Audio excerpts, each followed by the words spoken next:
ಯಾಕಾಗಿ ಹಲ್ಲು ನೋವು ಬರುತ್ತೆ? ಒಂದು ಕ್ಯಾವಿಟಿ ಅಂತ ಸಾಮಾನ್ಯವಾಗಿ ಎಲ್ಲರಿಗೂ ಗೊತ್ತಿರುವಂಥದ್ದು. ಉಳ್ಕಲಿಂದ ಆಗಿದ್ರೆ ಅದು ಫಿಲ್ಲಿಂಗ್ ಹೋಗುತ್ತೆ. ಸೆಕೆಂಡ್ ಇದ್ರೆ ಸ್ವಲ್ಪ ಡೀಪ್ ಆಗಿದ್ರೆ ನರ ತನಕ ಹೋಗಿದೆ ಅಂದ್ರೆ ಜರ್ಮ್ಸ್ ಅದರದ್ದು ಬಾಸ್ಕೆಟ್ ಬೇರೆ ಇರುತ್ತೆ. This is completely different. It is just above and that is completely below, completely covered, enveloped. ನಮಸ್ಕಾರ ವೀಕ್ಷಕರೇ, ಸಂಯುಕ್ತ ಕರ್ನಾಟಕದ ನಮ್ಮ ಡಾಕ್ಟರ್ ಕಾರ್ಯಕ್ರಮಕ್ಕೆ ಆತ್ಮೀಯವಾದ ಸ್ವಾಗತ. ಹಲ್ಲಿನ ಸಂರಕ್ಷಣೆ ಬಗ್ಗೆ ನಾವು ಸಾಕಷ್ಟು ಚರ್ಚೆಯನ್ನು ಈಗಾಗಲೇ ಹಿಂದಿನ ಸಂಚಿಕೆಗಳಲ್ಲಿ ಮಾಡಿದ್ವಿ.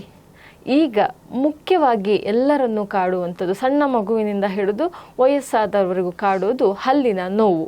ಈ ಹಲ್ಲು ನೋವು ಯಾಕೆ ಬರುತ್ತೆ? ಹಲ್ಲು ಹುಳುಕಾದರೆ ಹಲ್ಲು ನೋವು ಬರುತ್ತೆ ಅಂತೇಳಿ, ಆದರೆ ಅದು ಫಿಲ್ ಮಾಡಿಸಿದ ಮೇಲೂ ಹಲ್ಲು ನೋವು ಬರುತ್ತೆ. ಇಲ್ಲ ಸಣ್ಣ ಮಕ್ಕಳಿಗೆ ಆವಾಗಲೇ ಹಲ್ಲು ನೋವಾ, ಏನಿದು ಸಮಸ್ಯೆ ಅಂಥೇಳಿ. ಮೇಡಮ್, ಇವಾಗ ಯಾಕಾಗಿ ಹಲ್ಲು ನೋವು ಬರುತ್ತೆ? ಒಂದು ಕ್ಯಾವಿಟಿ ಅಂತ ಸಾಮಾನ್ಯವಾಗಿ ಎಲ್ಲರಿಗೂ ಗೊತ್ತಿರುವಂಥದ್ದು. ಅದು ನೀವು ಹೇಳಿದ್ರೆ ಹಿಂದಿನ ಸಂಚಿಕೆಯಲ್ಲಿ ಹೇಳಿದಾಗೆ ನಮ್ಮ ಹಲ್ಲಲ್ಲಿ 3 ಲೇಯರ್ ಇರುತ್ತೆ. ಅದು ಪ್ರಥಮ ಲೇಯರ್ನ ಕ್ಯಾವಿಟಿ ತಿಂದಿದ್ರೆ ಅಲ್ಲಿ ಏನಾರು ಸಿಕ್ಕಾಕೊಂಡ್ರೆ ಅಥವಾ ಸ್ವೀಟ್ ಆಗಿದ್ರೆ ಹಲ್ಲು ನೋವು ಬರಬಹುದು ಅನ್ನುವಂಥದ್ದು. ಇದರ ಹೊರತಾಗಿ ಬೇರೆ ಯಾವ ಕಾರಣಕ್ಕೆ ಹಲ್ಲು ನೋವು ಬರುತ್ತೆ? ಓಕೆ, ಹಲ್ಲು ನೋವು ಹ್ಯಾಸ್ ಡಿಫ್ರೆಂಟ್ ರೀಸನ್ಸ್. ಓಕೆ, ಒಂದು ಏನಿರುತ್ತೆ ಉಳ್ಕಲಲ್ಲಿ ಆಗುತ್ತೆ. ಸೆಕೆಂಡ್ ಏನಾಗುತ್ತೆ, ಆಕ್ಸಿಡೆಂಟಲ್ ಡ್ಯಾಮೇಜಿಂದನೂ ಆಗುತ್ತೆ. ಮಕ್ಕಳು ಬೀಳ್ತಾರೆ, ಬಿತ್ತಾರೆ, ಅದರಿಂದ ಹಲ್ಲು ಹಿಟ್ ಹಾಕಿದರೆ ಡ್ಯಾಮೇಜು ಆಗ್ತಾರೆ, ಅದರಿಂದ ಆಬ್ವಿಯಸ್ಲಿ ಒಂದು ಹಲ್ಲು ನೋವು ಆಗುತ್ತೆ. ಥರ್ಡ್ ರೀಸನ್, ಮಕ್ಕಳಲ್ಲಿ ಹಲ್ಲು ನೋವು ಪರ್ಮನೆಂಟ್ ಟೂತ್ ಬಡ್ಸ್ ಅಂತ ಇರುತ್ತೆ ಕೆಳಗೆ. ಮಕ್ಕಳಿಗೆ ಟೆಂಪರರಿ ಟೂತ್ ಇರುತ್ತೆ 13 years ತನಕ, which will fall up to the age of 13. So temporary teeth also tend to fall sometimes when they become loose. ಆವಾಗನೂ ಹಲ್ಲು ನೋವು ಬರುತ್ತೆ ಅವ್ರಿಗೆ, because permanent teeth are coming up in the oral cavity. Okay, ಇದಕ್ಕೆ ಏನು ಪರಿಹಾರ, ಏನು treatment? Basically ಹಲ್ಲು ನೋವು ಹ್ಯಾಸ್ ಲೈಕ್ ಡೆಂಟಲ್ ಕೇರೀಸ್ ಅಂದರೆ ಉಳ್ಕಲಾಗಿದ್ರೆ ಟ್ರೀಟ್ಮೆಂಟ್ ನೋಡಿ ಮಾಡ್ತೇವೆ. ಅಗರ್ ಫಸ್ಟ್ ಲೇಯರ್ ಅಂತ ಹೋಗಿರುತ್ತೆ ಅಂತ ಹೇಳಿದ್ವಲ್ಲ, ಉಳ್ಕಲಿಂದ ಆಗಿದ್ರೆ ಅದು ಫಿಲ್ಲಿಂಗ್ ಹೋಗುತ್ತೆ.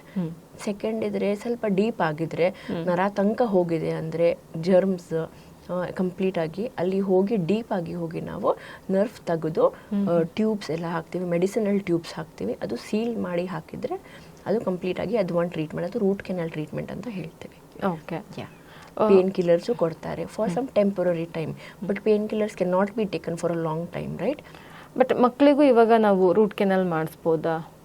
ಮಕ್ಕಳಿಗೇನು ರೂಟ್ ಕೆನಾಲ್ ಇದೆ ಅಗರ್ ಅವ್ರದ್ದು ನರ್ವ್ ತನಕ ಇನ್ಫೆಕ್ಟ್ ಆಗಿದೆ ಅಂದರೆ ರೂಟ್ ಕೆನಾಲು ಟ್ರೀಟ್ಮೆಂಟ್ ಮಾಡ್ತೀವಿ. ಬಟ್ ಮಕ್ಕಳಿಗೆ ಪಲ್ಪೆಕ್ಟಮಿ ಆಮೇಲೆ ಪಲ್ಪಾಟಮಿ ಅಂತ ಹೇಳ್ತೀವಿ.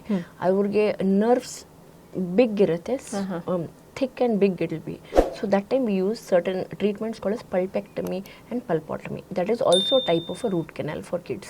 ಓಕೆ, ಇವಾಗ ಜಸ್ಟ್ ಇನ್ನು ಇವಾಗ ಹಲ್ಲು ಹುಳುಕಾಗ್ತಾ ಇದೆ ಅನ್ನೋಂಗಿದ್ರೆ ಜಸ್ಟ್ ನಾವು ಅದಕ್ಕೆ ಏನು ಮೆಡಿಸಿನ್ ಮಾಡ್ಕೊಬಹುದು? ಎಸ್, ಉಳ್ಕಲಾಗ್ತಾ ಇದ್ರೆ as we tell you always, there is a saying that you have to visit a dentist every 6 months. Why do we say is, dentist will come to know first ಲೇಯರ್ನಲ್ಲಿದೆ, second layer ಇಲ್ಲ, third ಲೇಯರ್ನಲ್ಲಿದೆ ಅಂತ. First ಲೇಯರ್ನಲ್ಲಿ ಇದ್ದರೆ light ಆಗಿದ್ರೆ dentist ಹೇಳ್ತಾರೆ cleaning ಮಾಡಿ, brushing ಮಾಡಿ ಅಂತ. ಅಟ್ಲೀಸ್ಟ್ ಅಲ್ಲಿ ಅದರಿಂದನೂ if it is not going. Second thing is the last to fill a cavity. The cavity will be cut and filled. That diseased part ಏನಿರುತ್ತೆ ತೆಗ್ಬಿಡ್ತಾರೆ, ತೆಗ್ಬಿಟ್ಟು ನ್ಯೂ ಕಾಂಪೋಸಿಟ್ ಸಿಮೆಂಟ್ ಆ ಟೈಪ್ಸ್ ಹಾಕ್ತಾರೆ. Okay, filling that is called as. So ಇವಾಗ ಹಲ್ಲು ನೋವು ಏನು ಕಾರಣ ಅಂತ ಆಯಿತು. ಸೊ ಅದಕ್ಕೆ ಪ್ರಿವೆನ್ಷನ್ ಹೇಗೆ? Prevention is like fluoride varnish ಅಂತಾನೂ ಬರುತ್ತೆ. ಅದು ಹಲ್ಲು ರೀಮಿನರಲೈಸ್ ಮಾಡುತ್ತೆ, ಹಲ್ಲು ಡಿಕೆ ರೀಮಿನರಲೈಸ್ ಮಾಡುತ್ತೆ. Even if the little decay has happened, ಸ್ವಲ್ಪ ಲೈಟ್ ಬ್ಲ್ಯಾಕಿಶ್ ಕಾಣಿಸ್ತಾ ಇದೆ ಅಂದ್ರೂ ಅದು ವಾಪಸ್ ರಿವರ್ಸ್ ಆಗುತ್ತೆ by using certain fluoride ವಾರ್ನಿಷಸ್.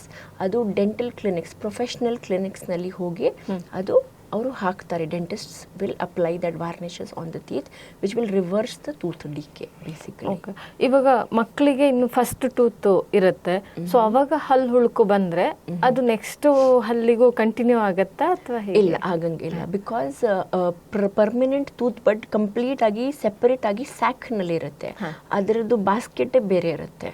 This is completely different. It is just above and that is completely below, completely covered, enveloped irutte. It will be safe. But that time, once this has come out, if it is decayed or something also, that will not connect to the new tooth bud.